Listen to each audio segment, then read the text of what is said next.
बहुत धन्यवाद। धन्यवाद। माननीय सदस्य श्री अखिलेश यादव जी।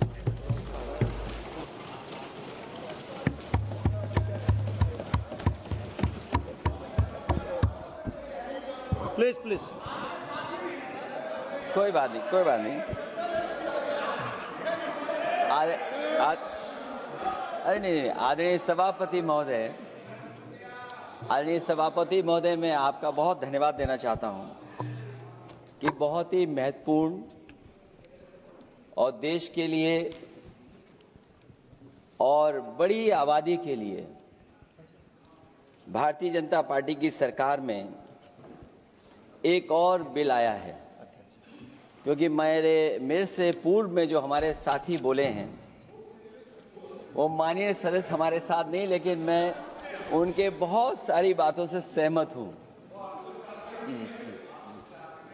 और अध्यक्ष महोदय, मैं देख रहा हूं जो एक्स कांग्रेस वाले हैं वो ज्यादा बोल रहे हैं।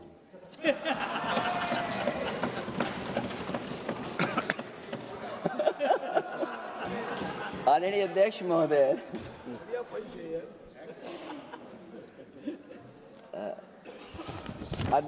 जो आज बिल पेश हुआ है,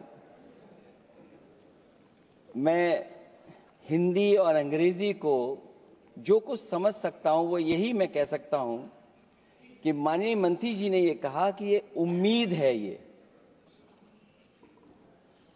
ये उम्मीद कैसे बना है, अंग्रेजी में भी मुझे समझ में नहीं आ रहा कि उम्मीद है ये, हिंदी में भी समझ में नहीं आ रहा कि ये उम्मीद है। यूनिफाइड वक्फ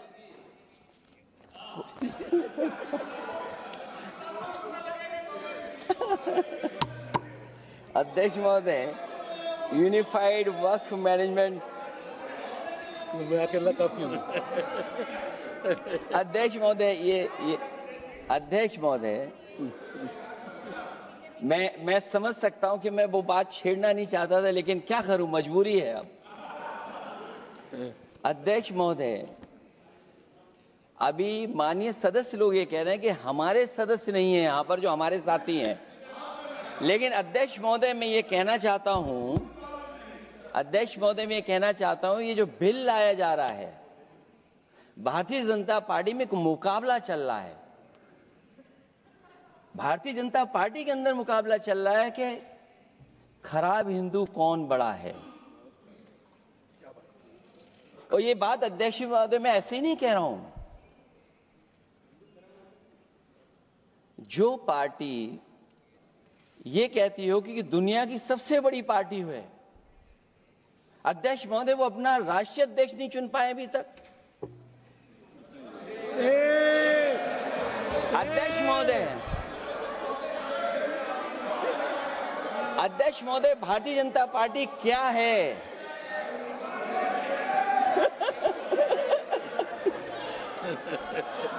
जी, मैं अखिलेश जी ने बहुत हंसते हंसते कहा है, इसको हंसते हंसते जवाब देना। इस सामने जितनी पार्टियां हैं उनका राष्ट्रीय अध्यक्ष उन 5 लोगों को ही चुनना है परिवार के। हमें माननीय अध्यक्ष जी करोड़ों सदस्यों में से 12-13 करोड़ सदस्य प्रक्रिया कर चुनना है तो देर लगती है। आपके यहां जरा भी देर नहीं लगेगी। मैं कह देता हूं अभी 25 साल तक आप अध्यक्ष हो जाओ, नहीं बदल सकता।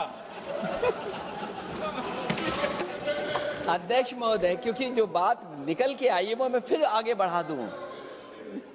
अध्यक्ष महोदय, जो बात सोशल मीडिया या और जगह गुपचुप हो रही है, कहीं ऐसा तो नहीं था कि अभी कुछ दिन पहले यात्रा जो हुई है वो कहीं 75 वर्ष की एक्सटेंशन वाली यात्रा तो नहीं थी। अध्यक्ष महोदय, ये जो इस बार जो वक्फ बिल आया है, नाकामी का पर्दा इस बार है वक्फ बिल। और नाकामी को एक आध नहीं है, मैं कई नाकामियां बता सकता हूं। अभी मैं माननीय सदस्यों को सुन रहा था, वो पुराने कई बिल उनके बारे में चर्चा कर रहे थे कि कितने प्रोग्रेसिव बिल लेकर के आए हैं। मुझे याद है मैं उत्तर प्रदेश में उस समय था और मुझे लगा कि शायद इनकी वो बात ठीक होगी।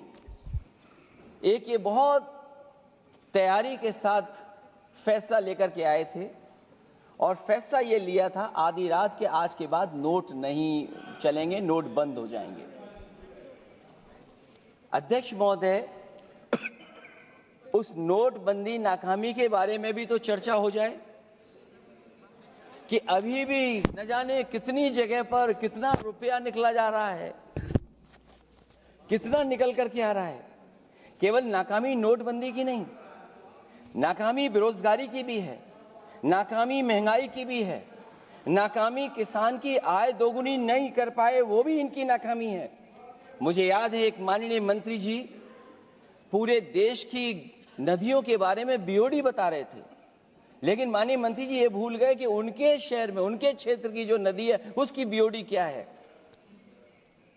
गंगा क्या साफ हो गई, यमुना क्या साफ हो गई, स्मार्ट सिटी क्या बन गई, क्या गोद लिए हुए गांव इन्होंने गोद से उतार दिए, उनकी क्या दुर्दशा है।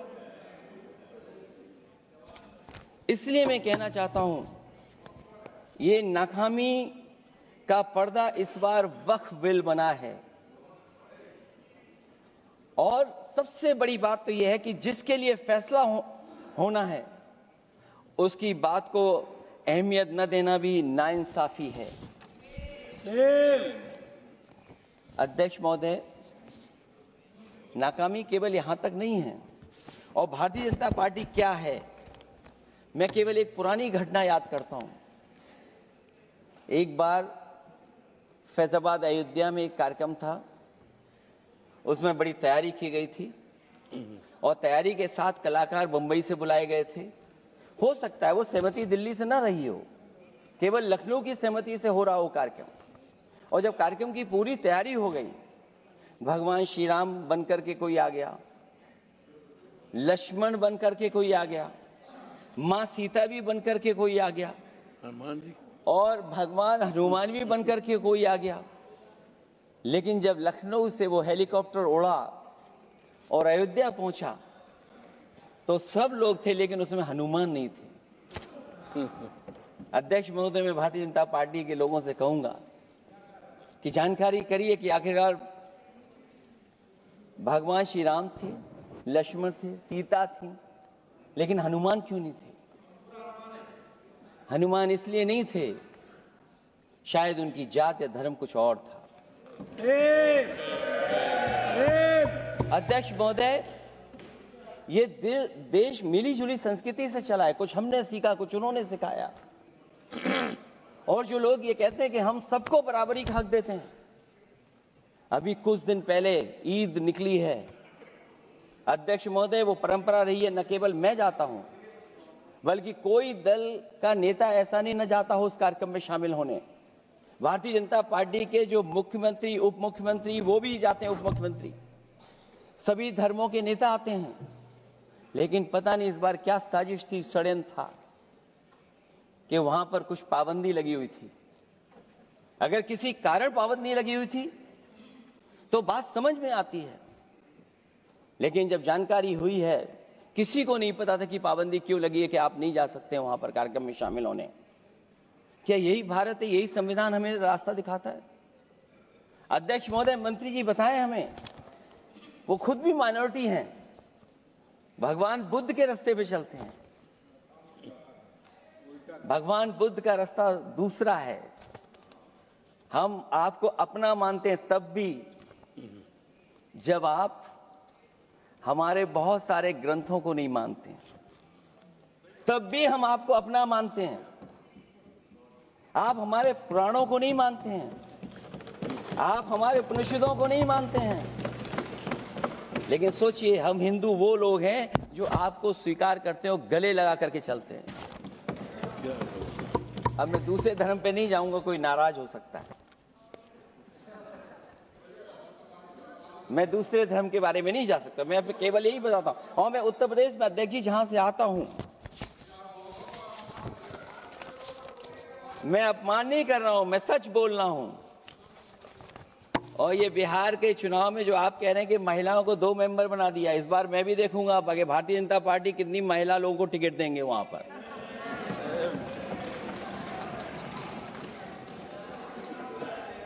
अध्यक्ष महोदय, भाजपा जब भी कोई नया बिल लाती है तो वो अपनी नाकामी छुपाती है। भाजपा वाले मुसलमान भाइयों की वक्फ की जमीन चिन्हित करने की बात कर रहे हैं, जिससे महाकुंभ में जो हिंदू मारे गए हैं या खो गए हैं उनको चिन्हित करने की बात पर पर्दा पड़ जाए। अध्यक्ष महोदय, मुझे खुशी इस बात की कि हमारा धर्म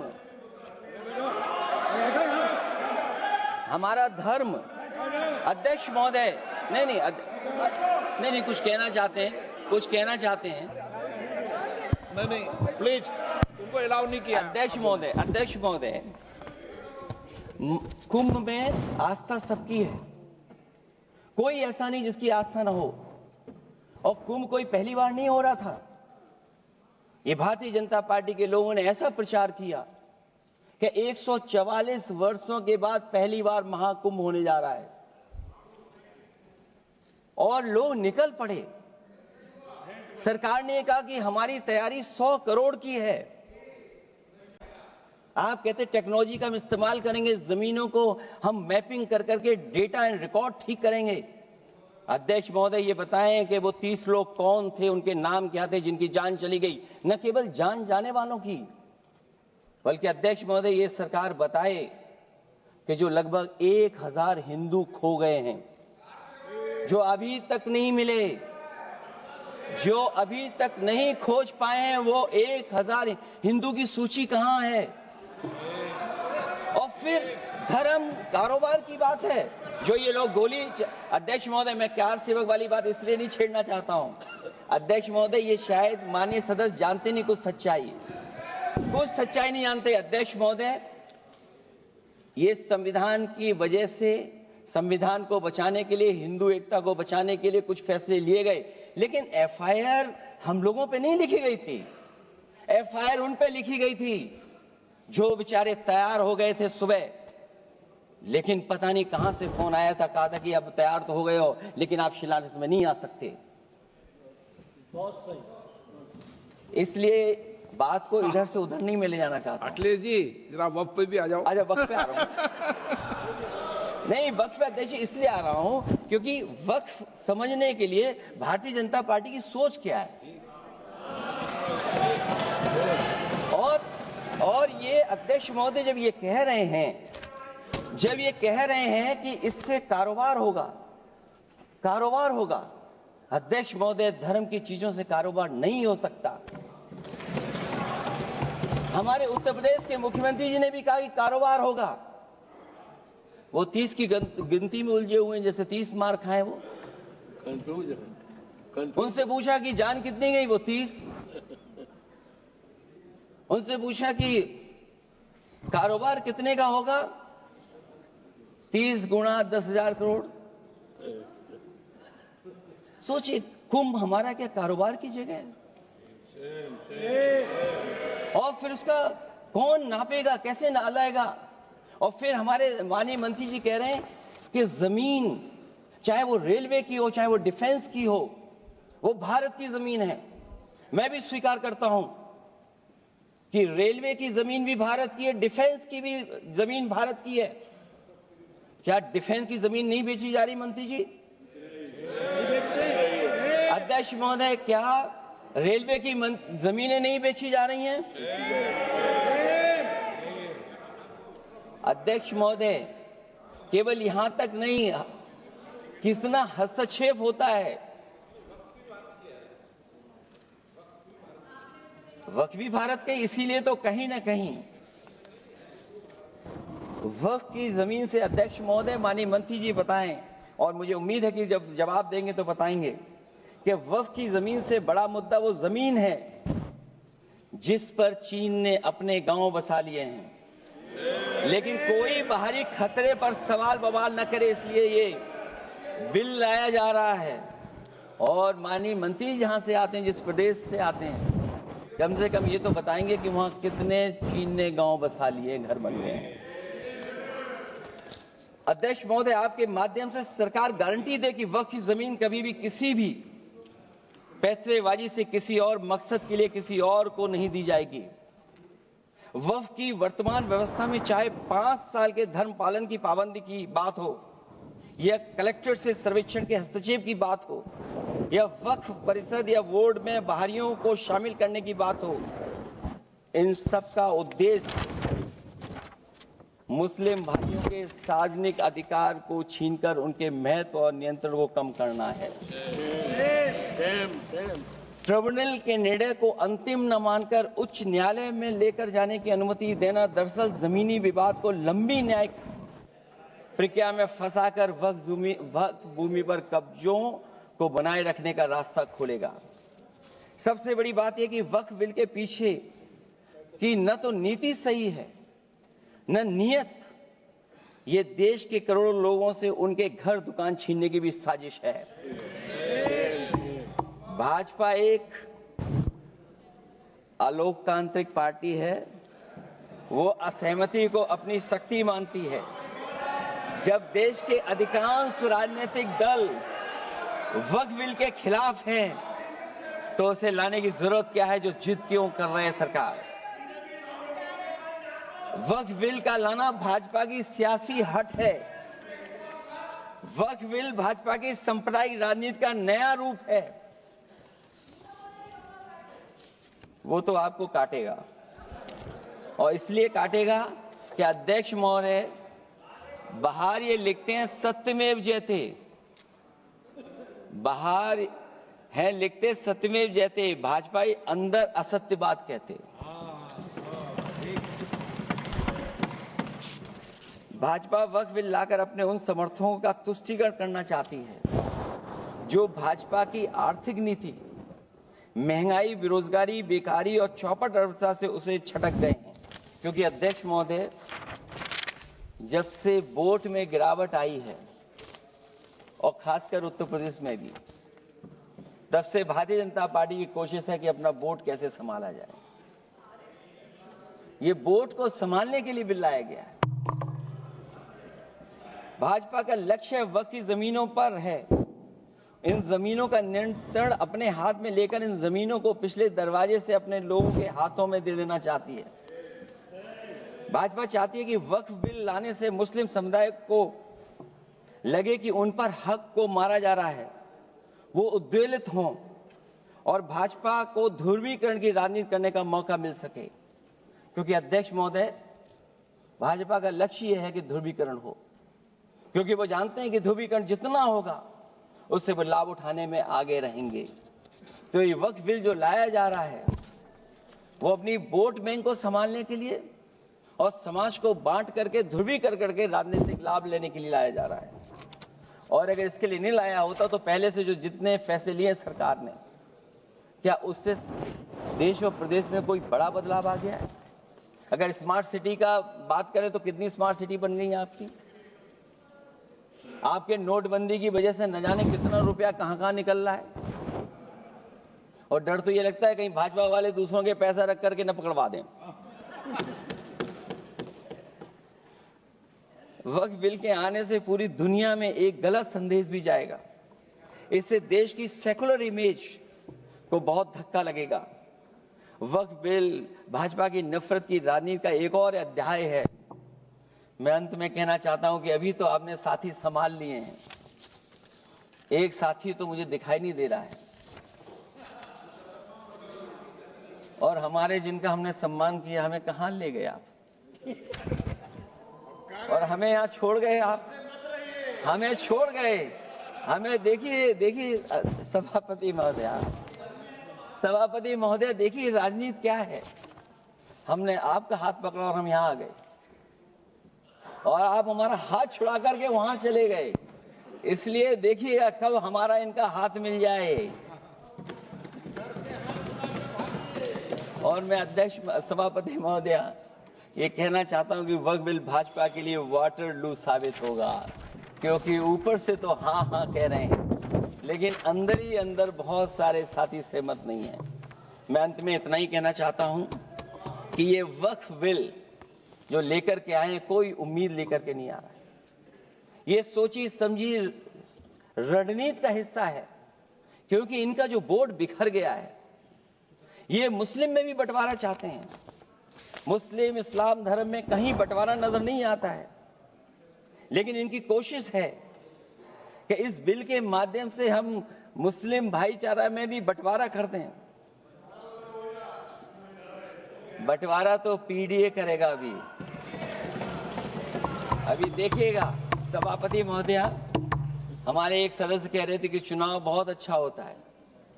इनसे बेहतर किसने चुनाव देखा होगा? चलिए धन्यवाद। वोट ही नहीं डालने दिया। चलिए सभापति महोदया, मैं धन्यवाद देता हूं। मैं और अपने दल और साथियों के साथ कहता हूं कि समाजवादी पार्टी बिल का विरोध करती है। वोट पड़ेगा तो हम इसके खिलाफ वोट डालने जा रहे हैं। माननीय सदस्य श्री